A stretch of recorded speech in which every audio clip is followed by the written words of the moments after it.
നിവിൻ പോളിയെ കേന്ദ്ര കഥാപാത്രമാക്കിക്കൊണ്ട് എബ്രിഡ് ഷൈൻ സംവിധാനം ചെയ്ത ചിത്രമാണ് 1983. ക്രിക്കറ്റിനെ സ്നേഹിക്കുന്നവരുടെ സിനിമയാണ് 1983. മികച്ച പ്രേക്ഷക പ്രതികരണമായിരുന്നു ചിത്രത്തിന് ലഭിച്ചത്. ചിത്രത്തിൽ നിവിൻ പോളിയുടെ അമ്മ വേഷത്തിലെത്തിയത് സീമാജി നായരായിരുന്നു. ഇപ്പോഴിതാ എബ്രിഡ് ഷൈനുമായുള്ള പിണക്കത്തെക്കുറിച്ച് സംസാരിക്കുകയാണ് സീമാജി നായർ. ഒരു ടെലിവിഷൻ പരിപാടിയിലാണ് സീമ തന്റെ മനസ്സ് തുറന്നത്. എബ്രിഡ് ഷൈനുമായി ഒരുപാട് വർഷത്തെ ബന്ധമുണ്ടെന്നാണ് സീമ പറയുന്നത്. നിവിന്റെ അമ്മയുടെ കഥാപാത്രത്തിന്റെ 3 കാലഘട്ടം സിനിമയിൽ അവതരിപ്പിക്കണമായിരുന്നുവെന്നും അത് 30കളിലും 50കളിലും 60കളിലും ഉള്ളതായിരുന്നുവെന്നും സീമ പറയുന്നു. എബ്രിഡ് ഷൈൻ സിനിമയുടെ കാര്യത്തിൽ ഇച്ചിരി കടുംപിടുത്തക്കാരനാണ്. ഒരു വള്ളിയും പുള്ളിയും വിടാനോ തെറ്റാനോ ഒന്നും സമ്മതിക്കാറില്ലായിരുന്നുവെന്നും എല്ലാം ശ്രദ്ധയോടെ നോക്കിയിരിക്കുമെന്നും സീമ പറയുന്നു.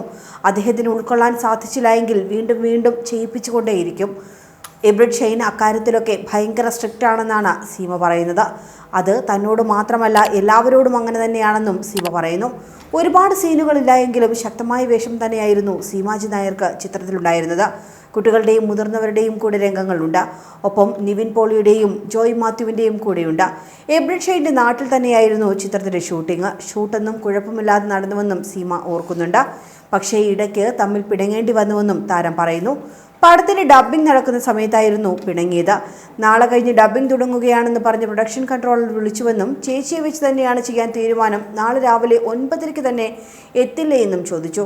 അയാളോട് താൻ എത്തിക്കോളാമെന്ന് പറഞ്ഞു. താൻ സ്റ്റുഡിയോയിലെത്തുമ്പോൾ അവിടെ എബ്രിഡ് ഷൈൻ ഉണ്ടായിരുന്നു. കണ്ടപാടെ എന്താ വന്നേന്ന് ചോദിച്ചപ്പോൾ ഡബ്ബ് ചെയ്യാനാണെന്ന് പറഞ്ഞു. സീമയുടെ വോയിസ് ശരിയാകില്ല, മറ്റൊരാളെ അറേഞ്ച് ചെയ്തു വന്നപ്പോൾ എബ്രിഡ് ഷൈൻ പറഞ്ഞു. തൻ്റെ ജീവിതത്തിലെ ആദ്യത്തെ അനുഭവമാണതെന്നും ഒട്ടുമിക്ക വർക്കുകളിലും സ്വന്തം ശബ്ദമാണ് കൊടുത്തതെന്നും പക്ഷെ പെട്ടെന്ന് ഡബ്ബ് ചെയ്യേണ്ട വോയിസ് ശരിയാകില്ല എന്ന് പറഞ്ഞപ്പോൾ വിഷമമായി എന്നുമാണ് സീമ പറയുന്നത്. എങ്കിലും അതെന്താ അങ്ങനെ പറഞ്ഞതെന്ന് ചോദിച്ചുവെന്നും അപ്പോഴും അത് ശരിയാകില്ല, വേറൊരാളെ അറേഞ്ച് ചെയ്തിട്ടുണ്ടെന്ന് തന്നെയാണ് എബ്രിഡ് ഷൈൻ പറഞ്ഞത്. അപ്പോൾ ഓക്കെ പറഞ്ഞ് അവിടെ നിന്നും ഇറങ്ങിയെങ്കിലും നെഞ്ച് തകർന്നാണ് താൻ ഇറങ്ങുന്നതെന്നാണ് സീമ ഓർക്കുന്നത്. ആ സമയം പ്രൊഡക്ഷൻ കൺട്രോളറെ വിളിച്ച് എബ്രിഡ് ഷൈൻ മറ്റാരെയോ കണ്ടുപിടിച്ചിട്ടുണ്ട്, തൻ്റെ ശബ്ദം ചേരില്ല എന്ന് പറഞ്ഞുവെന്ന് അറിയിച്ചു. അതെപ്പോൾ പറഞ്ഞുവെന്നാണ് അയാൾ ചോദിച്ചത്. പിന്നെ മറ്റൊരാളെ വെച്ച് ഡബ്ബ് ചെയ്ത് ശരിയാകാതെ വന്നപ്പോൾ എബ്രിഡ് ഷൈൻ തന്നെ വിളിച്ച് നിങ്ങൾ വേണമെങ്കിൽ നാളെ വന്ന് ഡബ്ബ് ചെയ്തോളൂ, നോക്കട്ടെ എന്ന് പറഞ്ഞു. പക്ഷേ ഇനി താൻ ഡബ്ബ് ചെയ്യില്ല എന്ന് തന്നെ ഉറപ്പിച്ചു. നിർമ്മാതാവിൻ്റെ എന്തുകൊണ്ട് സീമയെ വെച്ച് ചെയ്തില്ല എന്ന ചോദ്യത്തിനുള്ള ഉത്തരത്തിന് വേണ്ടിയാകും എബ്രിഡ് ഷൈൻ തന്നെ വെച്ച് ഡബ്ബ് ചെയ്യിക്കുന്നതെന്ന് തനിക്ക് മനസ്സിലായെന്നും ഡബ്ബ് ചെയ്താലും എന്തെങ്കിലും കാരണങ്ങൾ കണ്ടെത്തി എബ്രിഡ് ഷൈൻ മാറ്റും, തൻ്റെ ശബ്ദം കൊള്ളില്ല എന്ന് തന്നെ ഷൈൻ്റെ മനസ്സിൽ ഉറച്ചുപോയി എന്നാണ് സീമ പറയുന്നത്. അതുകൊണ്ട് തന്നെ ഇനി എന്ത് പ്രശ്നം വന്നാലും ഡബ്ബ് ചെയ്യില്ല എന്ന് പറഞ്ഞുവെന്നും സീമ പറയുന്നുണ്ട്. അതേസമയം മലയാളികൾക്ക് സുപരിചിതയായ സീമാജി നായർ നാടകത്തിലൂടെയാണ് തന്റെ അഭിനയത്തിന്റെ കരിയർ ആരംഭിക്കുന്നത്. പിന്നീട് ടെലിവിഷൻ പരമ്പരകളിൽ സജീവമായി മാറിയ സീമ സിനിമകളിലേക്കും എത്തി.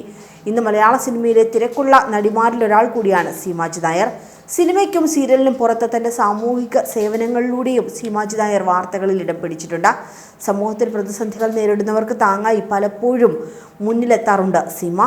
അന്തരിച്ച നടി ശരണ്യ മുതൽ ബീന കുമ്പളങ്ങി വരെയുള്ളവർക്കാണ് സീമാജി നായർ സഹായമായി മാറിയിട്ടുള്ളത്. കൂടുതൽ വാർത്തകൾക്കായി B4 Blaze ഫോളോ ചെയ്യൂ, സബ്സ്ക്രൈബ് ചെയ്യൂ.